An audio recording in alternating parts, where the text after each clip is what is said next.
जय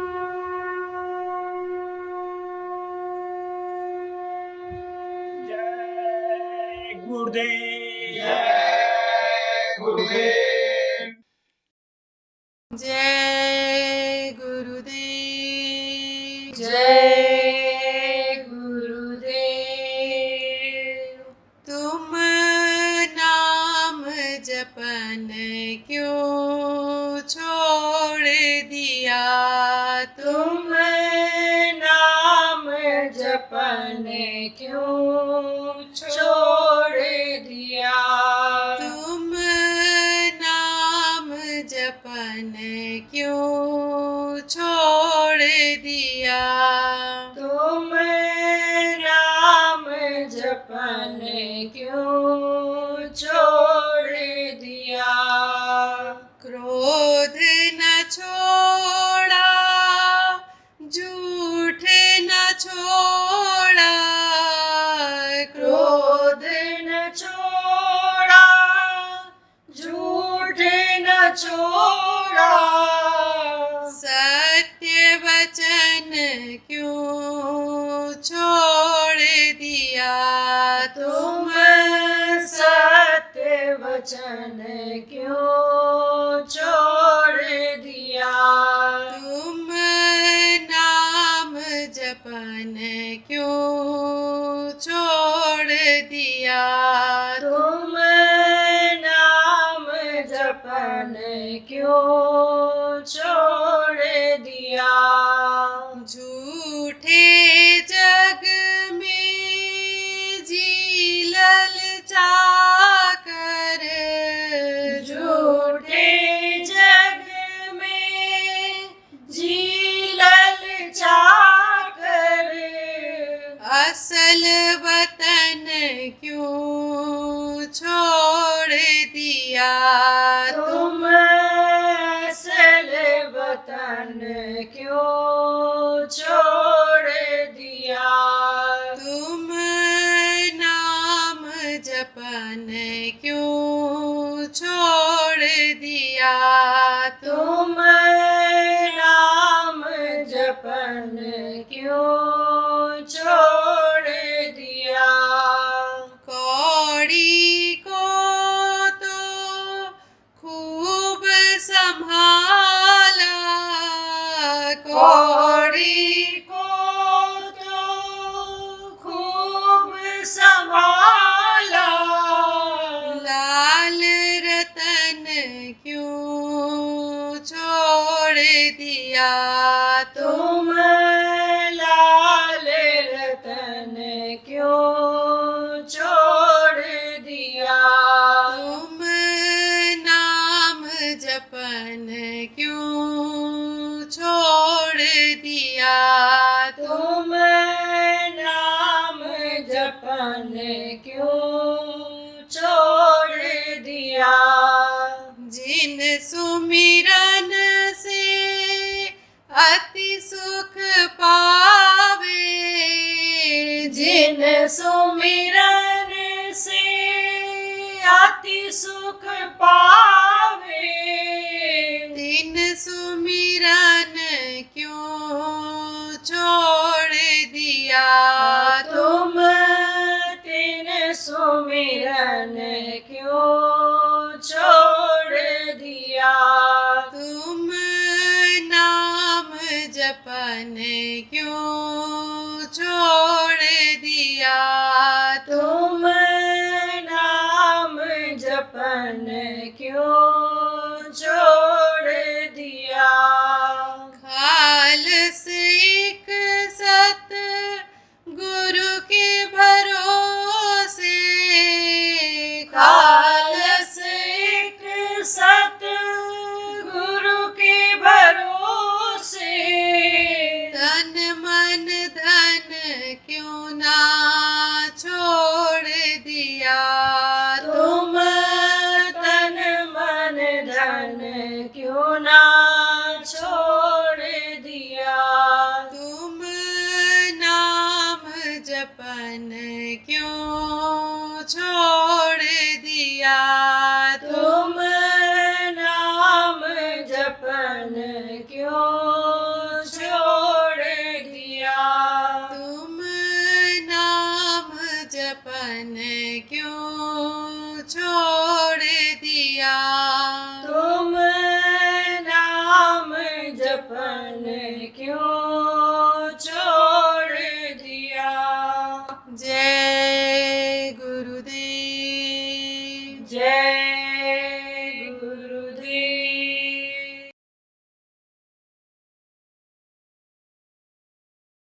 बुद्धि आपके अंदर में है, विवेक ऐसे जगता है आपका।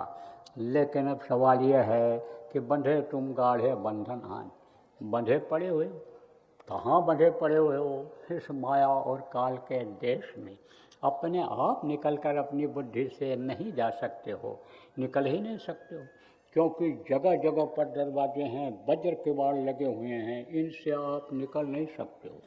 सब कुछ होते हुए, चक्र होते हुए, और आप ये समझो कि आपको सुबह बताया था कि ये खट चक्र हैं शरीर के अंदर, 10 प्रकार के प्राण हैं, और आप ये समझो कि कोशिकाएं भी इसके अंदर में हैं। कोशिकाओं का काम क्या होता है? जैसे कोई सो रहा है और सोने के बाद जगाया, तो सोने के बाद जब अचानक लगा दो या धीरे से जगाओ तो बहुत आराम महसूस करता है, सुख का अनुभव करता है। तो ये कौन बनाता है? वही कोशिका कराती है। आप ये समझो कि आदमी सोच सोच करके बहुत खुश होता है, कोई चीज़ सोचा उसी खुश। तो ये सोचने समझने की ये यानी शक्ति किससे आती है? कोशिकाओं से आती है। ये चीज़ें कोई बना नहीं सकता है, यह तो प्रकृति ही बनाती है, भगवान ही बनाता है, कुदरत जिसको कहते हैं, उसी से ये चीज़ें पैदा होती हैं, अंदर मनुष्य के रहती हैं। और ये आपके जो यानी समझो कि ये तत्व हैं, इन अंगों को बना देते हैं। जैसे आप ये समझो पृथ्वी तत्व से आपका, पृथ्वी तत्व से क्या बनता है आपका, यानी समझो नाक और गुदा जो मल को त्याग करता है, नाक को यानी समझो खुशबू से पता चलता है कोई चीज़। आप समझो जल, यानी ये जो जीव है ये जल तत्व से बनती है माँ के पेट में। और आप ये समझो कि अग्नि तत्व से क्या बनता है? आँख बनती है, पैर बनता है। आप ये समझो आप आकाश तत्व से कान और ये मुँह बनता है। इस तरह से ये बनते हैं इन्हीं से, इन्हीं तत्वों से बहुत कुछ निर्भर करता है। ये चीज़ देवताओं में नहीं है, देवताओं का शरीर इस तरह बनता है। तो कुल मिला करके ये बहुत श्रेष्ठ शरीर है। अब आपको बताया था सुबह के सत्संग में कि भाई जीवों का जाना बंद हो गया जब ऊपर, तो समझो संतों को आना पड़ा। संत महात्मा हमेशा रहे इस धरती पर। घिरे बदरिया पाप की बरस गई अंगार, संत न होते जगत में जल मरता संसार, हमेशा रहे। लेकिन शक्ति अलग अलग रही, पावर अलग अलग रहा। जब ज़रूरत पड़ती है, देखो कहीं लड़ाई झगड़ा हो गया तो वहाँ की जो पुलिस होती है कंट्रोल करती है, और वो जब नहीं कंट्रोल कर पाती है तब 4-6 जिले की फोर्स को लगा दिया जाता है। उससे भी नहीं हो पाता है तो फिर ये बॉर्डर सिक्योरिटी फोर्स है, ये जो मिलिट्री है, इसको लगाते हैं ये लोग। इसी तरह से आपको समझने की ज़रूरत है कि ये शक्तियाँ उधर से भेजी जाती हैं, ज़्यादा पावर लेकर के ऊपर से भेजी जाती हैं। तो उसी तरह से ये जब शक्तियाँ आती हैं तब ये अपना काम करती हैं। तो पहले भी लोग थे, पहले भी महात्मा थे, महात्माओं ने ही तो चक्रों का भेदन बताया। महात्माओं ने ही कहा कि चक्रों को रोकोगे तो तुमको दर्शन होगा। किसका दर्शन होगा? देवी देवताओं का दर्शन होगा। तो उन्होंने बताया कैसे रोकना रहेगा। जीवात्मा की जो धार है, जो नीचे उतरती है, जहाँ रंध्र है, छिद्र है, जिसको तीसरा तिल कहा गया, जिसको तीसरी आँख से नेत्र कहा गया, वहाँ से जुड़ी हुई है ये जो सुषुम्ना है। पिंगड़ा पिंगड़ा सुषुम्ना आपको बताया था, ये 3 नाड़ियाँ हैं, ये सब जुड़ी हैं। कहाँ से जुड़ी हैं? नाक से जुड़ी हैं, कान से जुड़ी हैं। और वो जो सुषुम्ना नाड़ी है वो कहाँ से जुड़ी है? यहाँ गुदा के ऊपर से जुड़ी हुई है, वहीं से ऊपर से आई है। तो उसी से समझो कि इधर मल त्याग होता है, मूत्र त्याग होता है, वो सब सिस्टम बना हुआ है। तो लोगों ने इसे समेटा, खींचा ताकत को। तो जब ये शक्ति खींची जाती है, कौन सी? जीवात्मा की शक्ति जो फैली हुई है, इसको जब खींचते हैं तो वो स्थान शून्य पड़ता चला जाता है। तो जब खींचा तो ताकत से ही जीवात्मा के ये चक्र चलते हैं। जैसे करंट कट जाए तो चक्र रुक जाएंगे, ऐसे ही जब ऊपर बढ़े और करंट कटा ऊपर की तरफ जब खींचा वो ताकत, करंट ऊपर गया तो वो चक्र रुक गए। तो चक्र रुका तो उसमें देखा कि 4 पंखुड़ियाँ हैं। आप समझो लाल रंग के 4 पंखुड़ियाँ, और वो वहीं पर समझो कि गणेश जी का स्थान है और वहीं पर रिद्धि सिद्धि मूर्छल करती रहती हैं। गणेश और रिद्धि सिद्धि का नाम देखो लोग अपने अपने दरवाज़ों पर लिखते हैं कि गणेश जी सहाय करें, रिद्धि सिद्धि भरा भंडार रखें। इस तरह के रिद्धि सिद्धि जहाँ रहती हैं कोई चीज़ की कमी नहीं रहने पाती। अणुमा गदमा महिमा लगमा ये सब सिद्धियाँ हैं, वशीकरण ये सब शक्तियाँ हैं, आप ये समझो। तो ये सब शक्तियाँ हैं, ये कल्प वृक्ष कामधेनु ये सब शक्ति है। तो ये रिद्धि सिद्धि वहीं मूर्छल करती रहती। पूरब की तरफ एक कमल है, उसमें इंद्र और अनुशची दिखाई पड़ते हैं, कुबेर दिखाई पड़ते हैं। आपके उत्तर कमल यानी जो कमल जैसा फूल पंखुड़ी रहती है उस पर, दक्षिण तरफ रहते हैं आपके यमराज। तो ये सब वहीं दिख जाते हैं नहीं यहाँ रहते तो हैं जम्बू द्वीप पे भारत खंडे आर्यावर्त कलयुगे कल्पतन चढ़े कहा गया ना, जम्बू द्वीप में कौन गणेश जी, लेकिन उनकी परछाई पड़ती रहती है, सबके गुदा चक्र पर पड़ती रहती है उसके। तो जब चक्र को रोका तो देखा वहाँ आप ये समझो कि क्लिंग क्लिंग की आवाज़ आती रहती है, हिरिंग की आवाज़ आती रहती है, हिरिंग की आवाज़ आती है। तो इस तरह से वहाँ पहुँचने के बाद ज्ञान हो जाता है, बुद्धि विकसित हो जाती है और आगे बढ़े। यहाँ इंद्रिय चक्र पर आए तो वहाँ पर देखा सावित्री, गायत्री, सरस्वती और ब्रह्मा दिखाई पड़ते हैं। वहाँ वेद वाणी हमेशा 24 घंटे होती रहती है और ये वहीं उनकी सेवा करती रहती हैं। वहाँ पहुँचने के बाद सरस्वती अरिष्ट हो जाती है। सरस्वती अरिष्ट का मतलब क्या होता है कि सरस्वती ज्ञान पैदा करती चली जाती है। जैसे देखो एक आदमी सवाल कोई किया, तुरंत जवाब आदमी देता है। कैसे देता है? सटीक जवाब देता है। कैसे देता है? कहते हैं सरस्वती की कृपा इनके ऊपर है। उसी तरह से बुद्धि लगा करके इन्होंने जवाब दे दिया। फिर और आगे बढ़े, यहाँ नाभि पर आए तो जब वो चक्र रुका, जब मुरझाता नहीं है। मुरझाता कब है? जब प्राण निकलने को होता है, जब समय पूरा हो जाता है तब ये मुरझाते हैं। अभी तो पहले खिले रहते हैं, फिर ऐसे फैलते हैं और उसके बाद उस समय ऐसे नीचे की तरफ ये झुक जाते हैं। और ये कमल भी जो अंदर में है एक जैसे नहीं है कि सबका एक जैसा रूप हो, अलग अलग रूप है। आप ये समझो कि जैसे यानी समझो सहस्रदल कमल है, उसमें भी रंग है, काला सफेद उसमें भी रंग है, वो अलग है। तो जब देखोगे साधना करोगे तब आपको पता चलेगा। लेकिन अब तो इनकी साधना करनी ही नहीं है, क्योंकि आपको सुबह बताया था कि 1000 वर्ष की उम्र, 10,000 वर्ष की उम्र की ये साधना थी और अब इस समय 100 वर्ष के साधना में ये साधना वंचित कर दी गई, अलग कर दी गई, क्योंकि जल्दी हो नहीं पाएगा। तो ये नीचे का अलग कर दिया गया। जैसे कुछ पाठ ऐसे होते हैं कि जो बचपन से बच्चों को पढ़ाए जाते हैं, केजी है, नर्सरी है और क्या क्या सब चल गया, तो उसमें बच्चों को कब भर्ती कर लिया जाता है कि जब वो नाक पोंछना साफ करना नहीं जानते हैं, तब वो दाई लोग जाती हैं, उनका टट्टी पेशाब भी साफ करती हैं स्कूलों में। ऐसे बच्चों को भर्ती करा देते हैं लोग कि ये कुछ सीखें, आना जाना सीखें। लेकिन मान लो कोई बच्चा पहली दर्जा का पढ़ लेता है, घर में ही पढ़ा दिया आपने, तब उसको उसमें भर्ती नहीं होना पड़ता, उसको एक दर्जा में सीधे भर्ती कर देते हैं। कुछ ऐसे भी बच्चे होते हैं पढ़ने में बहुत तेज होते हैं, एक एक साल में 2-2 दर्जा मास्टर लोग दे देते हैं और मेहनत करके कोर्स पूरा करा देते हैं। इसी तरह से समझ लो अब वो नहीं करना है।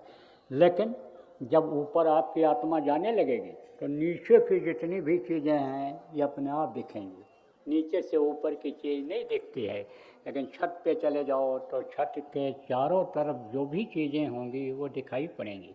नीचे दरवाजे बैठे रहोगे तो छत का पिछला हिस्सा ऊपर का नहीं दिखेगा। इसलिए समझो कि ये तो अब है ही नहीं।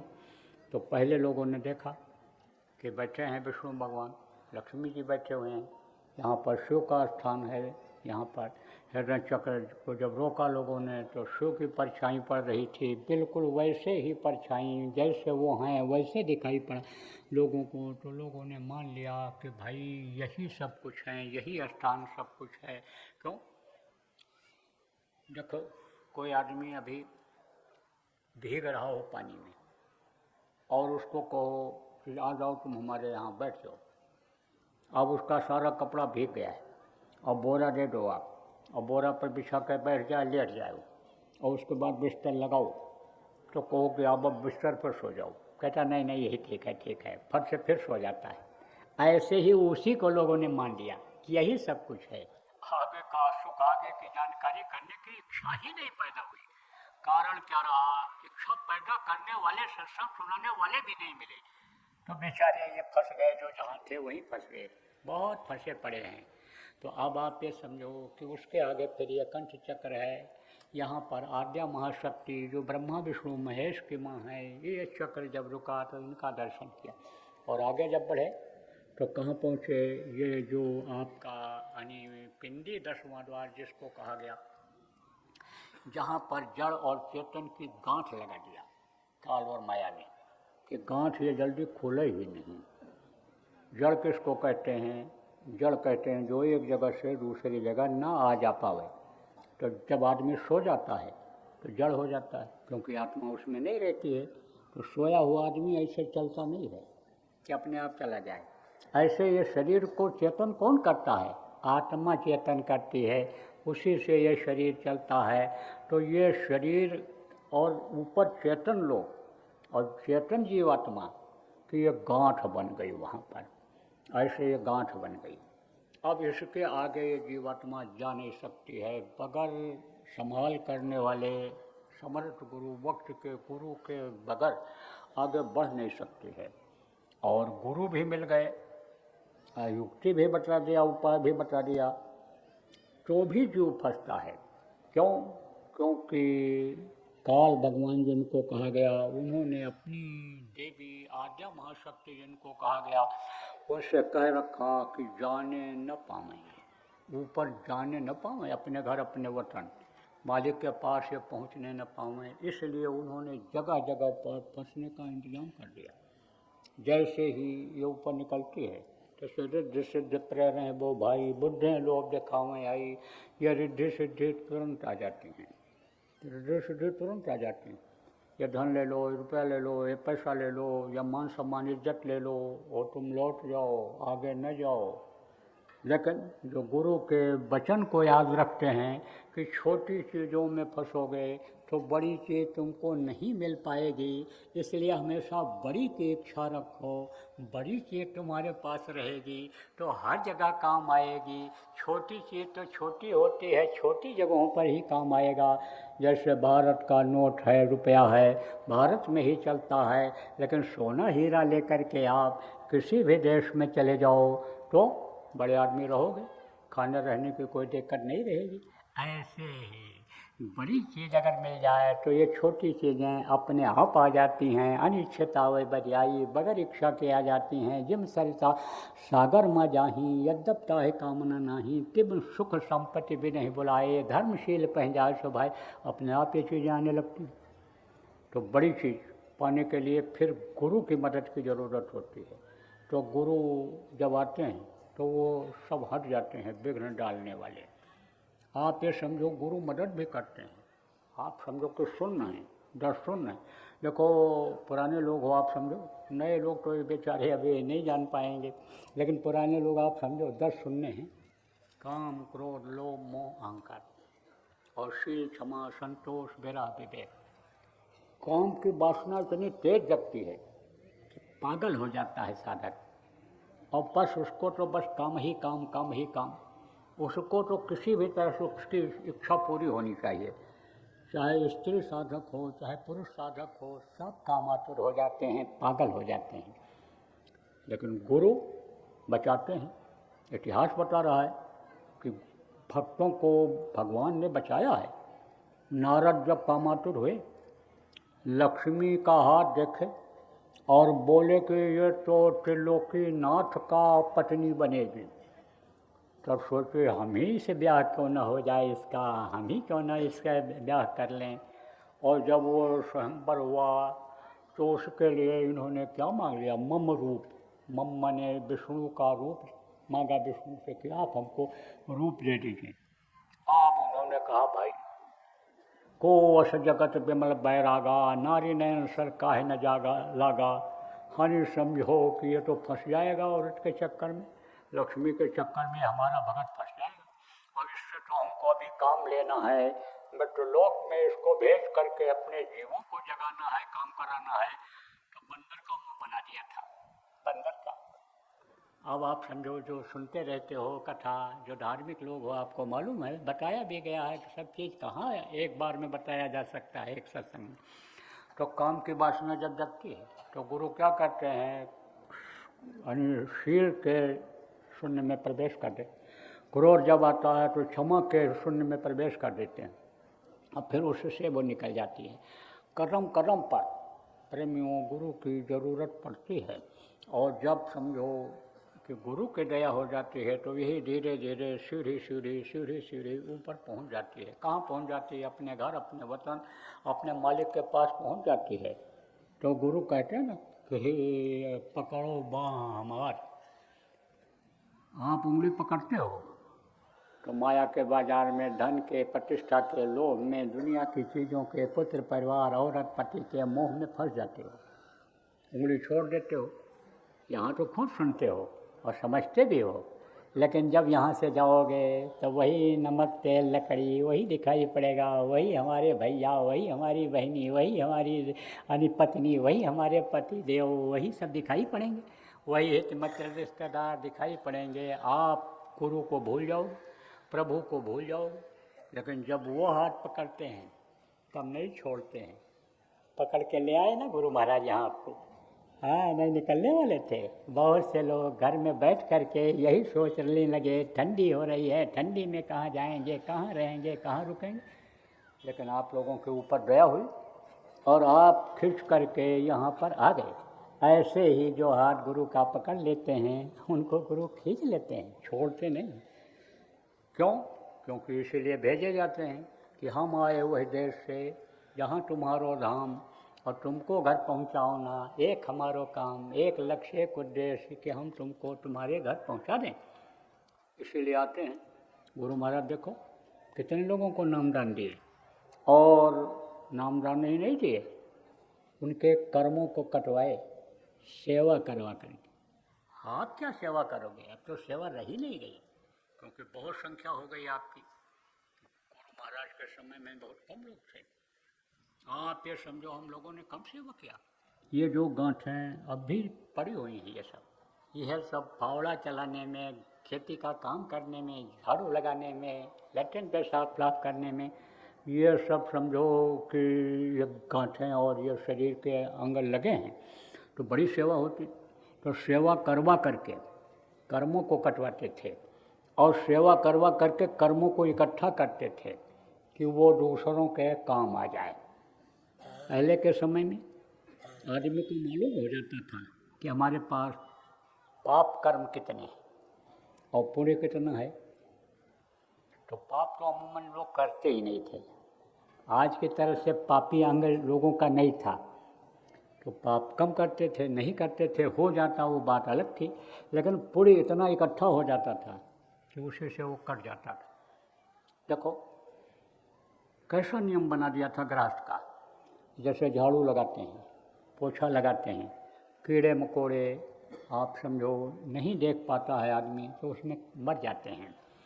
लकड़ी जलाती थीं औरतें, उसके अंदर जो कीड़े होते थे वो भी जल जाते थे। तो पाप तो लगता था, लेकिन एक दिन 2 दिन इस तरह का होता था कि चूल्हा जले ही नहीं। 15 दिन में एकादशी रहते थे पूरा घर के लोग, कोई भोजन बनता ही नहीं था। क्वार महीना आता था तो घर से बाहर जाते थे, आंवले के पेड़ के नीचे पका के खाते थे, प्रयाश्चित करते थे लोग, उससे क्षमा हो जाता था। माताएं जब भोजन बनाने लगती थी तो आटा बनावें तो एक चुटकी आटा रख दें, दाल बनावें दाल रख दें, चावल बनावें चावल रख दें। भंडारा है या कोई भूखा दूखा आ गया खिला दिया। उससे ये सब छोटी छोटी चीज़ों का क्षमा हो जाता था, उससे ये कर्म कट जाते थे लोगों के। और भारी कर्म बनते नहीं थे, लेकिन पूरे कर्म बनते थे। तो पूरे कर्म की वजह से लोग क्या करते थे, अरे काम न जीता, क्रोध न जीता, ये कोई जीत पाते हैं? सम्मान कंचन तजना सहज है, सहज त्रिया कान्य, मान बड़ाई ईर्षा दौलत तजना दे। मान सम्मान इज्जत प्रतिष्ठा इसको कोई तजना चाहता है? तो अब किसी ने कुछ बोल दिया या किसी ने कुछ कर दिया हरकत, तो श्राप दे देते थे, और श्राप दे देते थे तो उसका नुकसान हो जाता था।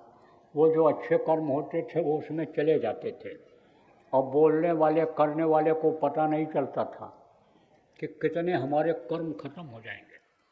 आपको सुखदेव के बारे में सुनाया गया कि सुखदेव के अंदर गुण थे, विद्या थी, 14 विद्या थी, लेकिन 12 बार राजा जनक जो उस समय के त्रिकालदर्शी थे उनकी उसने निंदा किया और वो सब कर्म खत्म हो गए। तो नारद जब गरीब मजदूर का भेष बना करके और उसको बोध कराए जा रहे थे, पानी में वो मजदूर बन करके मिट्टी फेंक रहे थे नारद, और ये जा रहे थे उधर, तो कहा कि ये तो आपकी मिट्टी बेकार जाएगी, पानी में ये क्या कर रहे हो? बोले पुल बना रहा हूँ। तो सुखदेव ने कहा पुल तो ऐसे बन ही नहीं सकता है, मिट्टी तो सब बह जाएगी, तुम्हारी दिन भर की मेहनत बेकार चली जाएगी। तब नारद ने कहा कि हमारी तो दिन भर की मेहनत बेकार जाएगी, और वेद व्यास का पुत्र है एक सुखदेव, उसकी तो पूरी जिंदगी की मेहनत बेकार जाने वाली है।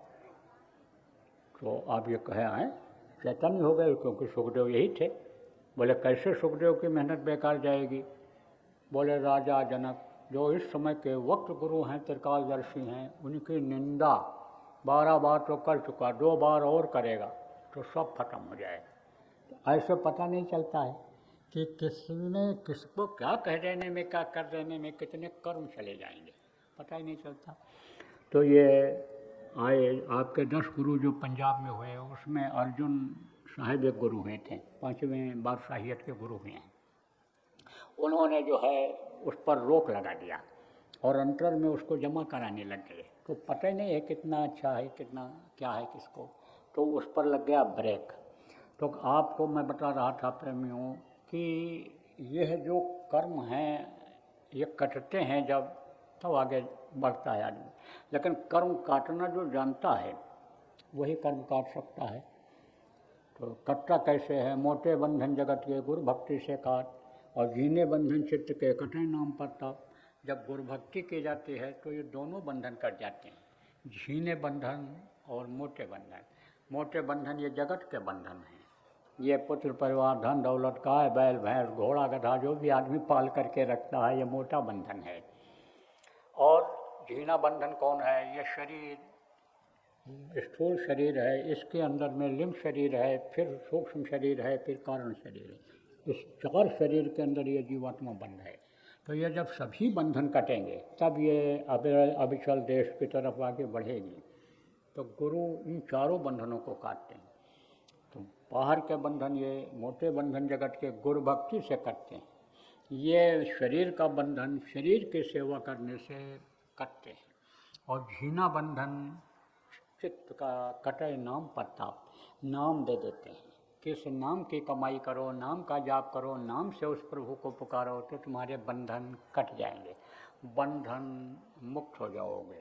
तो बंदी छोर कौन होते हैं? बंदी छोर जो वक्त के गुरु होते हैं, समर्थ गुरु होते हैं। आपको बताया गया, गुरु की पहचान भी बताई गई। ज़्यादा समय अब आज नहीं है इसको बताने का कि गुरु किस तरह का होना चाहिए, गुरु कैसे होते हैं, लेकिन यह बात आप मान लो कि पानी पिए छान कर, गुरु करे जान कर, जब विश्वास हो जाए कि ये गुरु बन सकते हैं हमको, रूह है नाम प्रकाश का, गु कही अंधकार, ताको करे विनाश जो, सोई गुरु करतार।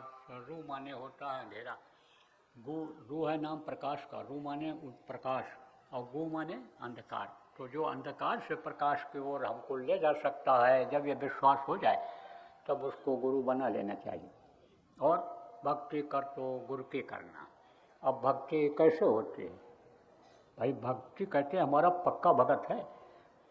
कैसे कहते हैं? क्योंकि जो भी आदेश हो उसका वो पालन करता है। और भक्ति अगर आ गई तो समझो कि आगे जाने में, बंधन काटने में दिक्कत नहीं होती है, क्योंकि बिन गुरु भक्ति शब्द में पचते सो प्राणी तो मूर्ख जान। और शब्द खुलेगा गुरु मेहर से, खींचें गुरु सूरत गुरु बलवान, गुरु खींचते हैं। तो प्रेमियों, जो आप गुरु महाराज का नामदानी हो, बराबर गुरु भक्ति में लगे रहो और गुरु की बातों पर विश्वास करो। गुरु महाराज ने आज तक किसी को धोखा दिया ही नहीं। मैंने तो देखा 4000 साल गुरु महाराज ने अपने साथ मुझे रखा, मौका दिया सानिध्य का, लेकिन मैं तो अनजान था, कुछ जानता नहीं था। मैं तो एक बार एक आदमी के लिए जो बड़ा ही दुष्ट था उसके लिए कुछ सोचा। गुरु महाराज ने कहा नहीं नहीं, अरे दया तो कुछ करनी पड़ती, मर्यादा तो रखना पड़ता है, ऐसा उन्होंने कहा। दुष्टता कर रहा है, बार बार कर रहा है, और कुछ हमने सोचा कि इसको सबक सिखाया जाए, लेकिन नहीं। क्यों? सकल जीव मम उपजाया, सब पर मोर बराबर दया, सब पर बराबर दया गुरु महाराज ने किया। तो प्रेमियों, आप पर भी दया होगी, लेकिन दया के घाट पर जब बैठोगे, दया का घाट आप लोग छोड़ देते हो। कहा गया पड़ा रहे दरबार में, धक्का धनी का खाए, कभी तो गरीब नवाजी, जो दर छाड़ न जाए, दर मत छोड़ना। गुरु समर्थ थे, गुरु महाराज जैसा गुरु तो इस धरती पर पीछे आया ही नहीं कोई। और जो काम करके गुरु महाराज गए, हमारे आपके लिए, आने वाली पीढ़ी के लिए जो करके गए, वो किसी ने किया ही नहीं। तो गुरु समर्थ थे। गुरु के वचनों को याद रखो, गुरु के बताए रास्ते पर आप बराबर चलते रहो। मन आपका अगर धोखा दे, मन बेईमानी करे, गुरु के प्रति प्रेम आपका यानी कम करे, तो फौरन सेवा में लग जाओ, फौरन भजन पर बैठ जाओ, फौरन प्रार्थना करने लग जाओ, फौरन गुरु की चर्चा करने लग जाओ। तो मन फिर आपका धोखा नहीं दे पाएगा, फिर मन आपका ये साथ दे देगा।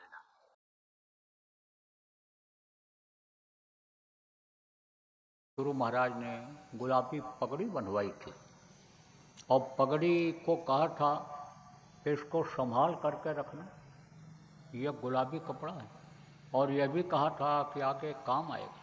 यह भी कहा था गुरु महाराज ने कि गुलाबी पगड़ी वालों की नज़र जहाँ तक जाएगी वहाँ तक कोई मरेगा नहीं। और बहुत लोगों ने परीक्षा लिया। कुछ दिन पहले देखो प्रेमियों, गुलाबी कपड़ा पहनने के लिए आप लोगों को कहा गया था। बहुत से लोग पहनते हैं, अब भी पहनते हैं, और अब भी पहनने का समय भी है। गुलाबी आप पहन सकते हो। गुलाबी कपड़ा बदन पर अगर रहेगा तो यह गुलाबी कपड़ा जलवा दिखाएगा, यह गुलाबी कपड़ा जान बचाएगा, वक्त पर यह काम आएगा।